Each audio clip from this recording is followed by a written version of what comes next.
So we know there's a lot of truth in the fact that the more we expose our students to English, the more they'll be able to pick up. And so using English as much as possible in class is considered a good thing. Of course, that's not to say that we think L1 or your first language should be banned. But if this is the only chance that your students get to hear English in practice, then we should be encouraging that, right? That said, there are times where if you're teaching a monolingual class and something tricky to explain comes up, it could be tempting to do a quick translation. So is that the best thing to do? Oh, it's such a tricky question, isn't it? Because that temptation is always there.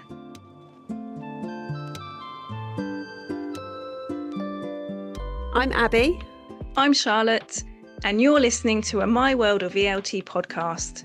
And in this episode, we're going to be talking about those times in class when we might make a quick switch to learner's first language to help ourselves be understood, and how helpful this really is. So, Abby, you've taught mixed nationalities in the UK.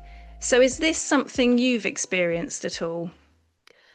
Well, not so much on a day-to-day. So as you said, mixed nationality classes mainly, that means lots of different first languages being spoken.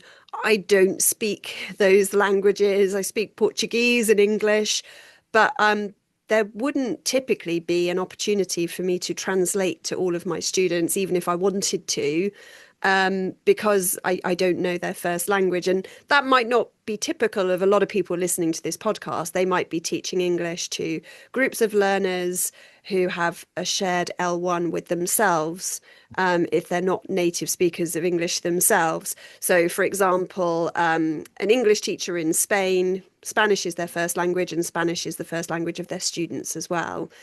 That said, I do remember having a group of Angolan students that came to the UK once. There were 4 of them that travelled over together. They were all really, really shy, really nervous. They'd never been to the UK before. And once they realised that I spoke Portuguese, I think it came out outside of class, actually, because they needed me to translate some paperwork for them. You could see this kind of relief, like, oh, there's somebody here that speaks the same language. But then when I was teaching them, they would often try and double check things in Portuguese. And I was thinking, I'm not sure I want them to keep relying on that. Now they know I speak it. I almost wish they didn't know, because before they were, not relying on that quite so much. So I tried to really kind of create some boundaries around that. I suppose another kind of personal reference I have, or personal experience I have, is learning languages at school. So I remember I had a French teacher who, she was English, but her French was obviously incredibly good. That's why she was teaching it. She absolutely insisted on only speaking in French. She wouldn't translate anything. I found this incredibly frustrating as a student. But in hindsight, knowing what I now know as a language teacher myself, I think that is probably why we actually made really good progress in her classes, because we were just exposed to French that whole time. I mean, what about you? Do you have any experiences like this? Well, that's such an interesting point, because my French class at school was the complete opposite. So our French teacher was English. And obviously she spoke French and she taught French, but the majority of our class was in English. So the explanations were in English, because the questions were in English. Everything was in English, really. And there was the odd bit of French put in there, which is what it felt like to me. And that's how I remember it.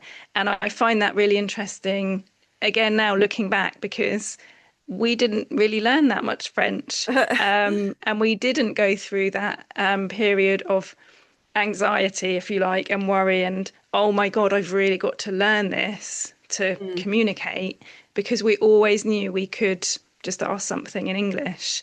And really, again, looking back, this is sort of another note, but we were just kind of learning what we needed to learn to pass the exam. So Which is quite often the case in that kind of learning environment, isn't it? Yeah, absolutely. It's interesting you talk about kind of anxiety and necessity. Without the necessity, Mm, yeah, maybe you feel less anxious about being immersed in a language that you don't understand. But that's quite an important part of motivation, isn't it, really? If there's sure, a yeah. need to, a real need to communicate. And I think there's no bigger need than if you're completely surrounded by a language that you don't understand and you have to very quickly make sense of it. Absolutely. You've mentioned there about, for example, those Angolan students, and you didn't want them to become dependent on those translations into Portuguese. But what do you think happens if students do become dependent on translations? Well, I think, you mentioned about, if there's not that need to understand, because you can always just ask a question in L1, um, it can be easy to stop trying so hard, stop trying to make sense of it. Um, you could kind of switch off. I know learners that think it doesn't matter if I don't understand, I can just ask them in my first language afterwards, which there's nothing necessarily wrong with that if they've absolutely tried their best. So I think it's just making sure that they don't, I think students are very good at noticing patterns. If there is a pattern in the classroom where you explain something in English and then very quickly afterwards you translate it into their L1, they come to expect that. And so Yeah. they stop paying so much attention to the English version Mhm. because they're just waiting for the translation that they know is going to come. So I think it's really important to set boundaries. So it's not about saying never use L1, there's no place for it in the classroom, but it's about making it very clear when you will use it, when you are happy to use it, but also when you're not, when it's really down to the students to try to process these instructions or explanations or whatever it is in English, because ultimately that's why they're there to develop those skills. So you've almost got to be quite disciplined as a teacher in all and work out kind of where, never say never, but actually you've got to set those boundaries. But saying that, we never say never, but is there a danger of getting that balance wrong when you're switching to L1? Absolutely. It can be a slippery slope. It becomes comfortable for everybody, I think, not just the students, but for the teacher, especially if you are very aware that you can get through things quicker by doing that. We're Yes. constantly thinking about timing. We've got a lot to teach, a lot to fit in, certain expectations around how much we get through. So I think if there is a quick fix, like, oh, I'll just translate this, it will be more time efficient, it can be really, really tempting to take that option. But once you've started to do that, then it becomes something you rely on more and more and more. And I think that balance starts to shift against the favorable balance, if you like, where, like you said about your lessons at school learning French, there's so much English talking about French that actually the French ends up kind of taking second place in a way. Yeah, absolutely. I think one way of getting around this, as well as making it very clear when you will switch to L1, when that's acceptable and when it's not, I think maybe an idea like having a certain number of passes during a class. So there's a limit to the amount of times that you can rely on that translation. Maybe hand that responsibility over to the students a bit. So, right, three opportunities during this lesson. If you really, really, really need something translated, that's fine. You can play your pass card and your teacher will translate it for you, but there's a limit. So you've got to choose, you've got to be selective about when you revert to that, essentially. It's a great idea because that's also that's helping yourself to be quite disciplined with it, but also helping your students to have that discipline as well. Definitely. And giving them a bit of responsibility for that as well. Yeah.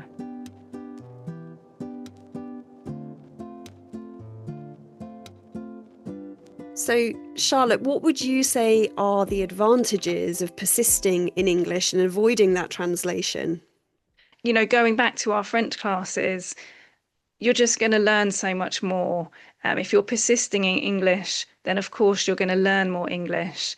In the same way that your teacher persisted in French and you really felt the benefit of that, although it was maybe a little bit annoying at the time. Mm. So, yeah, obviously that's the biggest advantage is learning more English, but also I would say along with that comes confidence. So confidence in your ability in English, your ability to learn, those anxiety levels. So going back to what you said about those Angolan students who were, quite anxious, and then as soon as they knew someone could speak Portuguese, that anxiety sort of went away. Well, actually, maybe that's something, if we persist in English, we work through quicker, and we learn strategies and questions and ways of doing things, rather than just that dependency on translation, which ultimately, we want to get away from that. We don't want our students to be doing that long term. So it's kind of like, well, where is the cutoff point then? That's a really good point. And I think something I often try to reassure my learners about is um, first language acquisition and how that works. The fact that they picked up their first language by being completely immersed in it, and Yeah. there is a process that works there. We need to kind of trust that process. But for some reason, when, especially in adults or older learners, when we come to learn language, we're not so keen to learn it in that way and just trust ourselves to make sense of language if we're exposed to it enough. That's the key thing, isn't it? Because Yeah. if they're only getting that lesson time to be exposed to the language, they're not hearing it outside the class, they're not seeing it outside of class. Um, that's a really limited amount of time to actually just throw themselves into the language. So you kind of want to maximize it and make the most of it, don't you? Definitely. So I do get it though when teachers say, look, there are some concepts in English that are just really tricky to explain. What do you think we should do in that situation? Well, I think the key word here is the word explain. And I think, we have a lot of in common as teachers, and I think we would have a problem with that word explain. We want to, in our classrooms, reduce the amount of teacher talk time and increase our student talk time. So we want to create an environment where there's a bit more of an active learning environment where we're asking questions, instead of just explaining things. So if we can get into the habit of asking the right questions in the right way, then we avoid that need for explanation because we're going to be eliciting from our students, we're going to be working things out together, we're going to have that nice active learning environment and work through things. And yes, it might take longer. So explanations, quick fix, translations, quick fix. Active learning can take a bit longer, but we would probably always say at My World of ELT, the best way of learning, more memorable. So yeah, I think that's the thing. When things are tricky to explain, let's rely on different techniques and move away from that word explain. That's, What do you yeah, think? I completely agree. I agree. And I think as well, it's that false economy, isn't it? That you think you're Yes. saving time, but actually, if it's preventing deeper learning from taking place, then maybe it's not doing what you really want it to do. So I absolutely agree. I think asking questions and involving learners and switching everything around so that they're thinking for themselves and working Yeah. things out for themselves, actually that takes away from, that teacher talk, that lecture style approach where there's more for students to process. So you can understand why teachers might want to translate if they've got a great monologue planned. Yeah, So maybe let's not have that monologue and that might solve a few of those problems. absolutely. Just to be clear, though, we're not saying that L1 in the English language classroom is bad, are we? No, we're definitely not saying that. I think probably what we're saying is think about the balance of L1 against English, because ultimately the goal is to learn English and speak English. And I think, in our experiences, we've learned and we feel that the best way to learn is just to stick to that one language that you're learning, whether that's French in our school case, or Portuguese for you later on, a bit of Spanish for me later on. But yeah, if you're learning English and as you've mentioned, if your exposure to English is very limited in the classroom, then let's maximize that time. So no, it's not bad, but we think maybe it just should be managed in a certain way. What do you think? Yeah, I completely agree. There's definitely a time and a place for it. And I think it can also be good to help students draw comparisons between English and their first language, because that's increasing their awareness of how the language works potentially. But it's like we said, it's not about banning it or making it, unacceptable to use your L1. It's about the benefits that we can get from using English as much as possible. Yeah. But that's it. It's the what do they call it? It's the incentive. It's the carrot and not the stick, isn't it? So we're not Yeah. beating them with a stick saying don't use L1. We're saying Yeah. look at how much more you could learn if you were to try to rely on English only. Yeah, that's a great way of looking at it.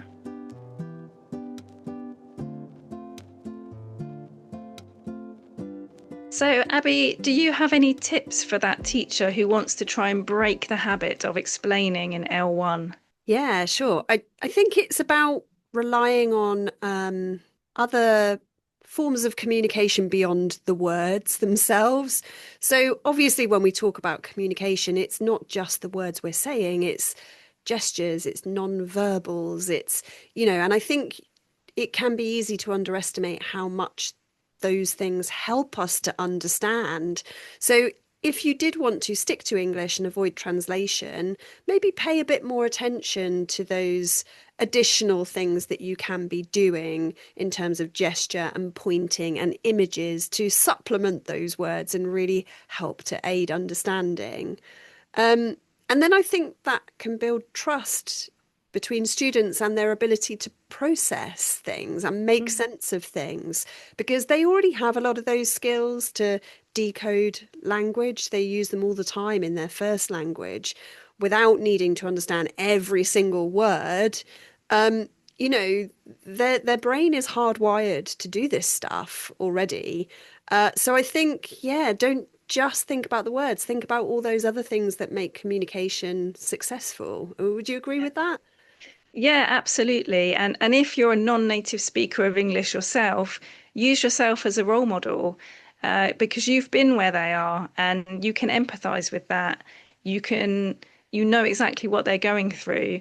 But look at how much you've achieved as an English language learner, and that comes ultimately from exposure and practice and a kind of we're in this together attitude, and encouraging them, telling that they can do it, and try and make sure they're open to it.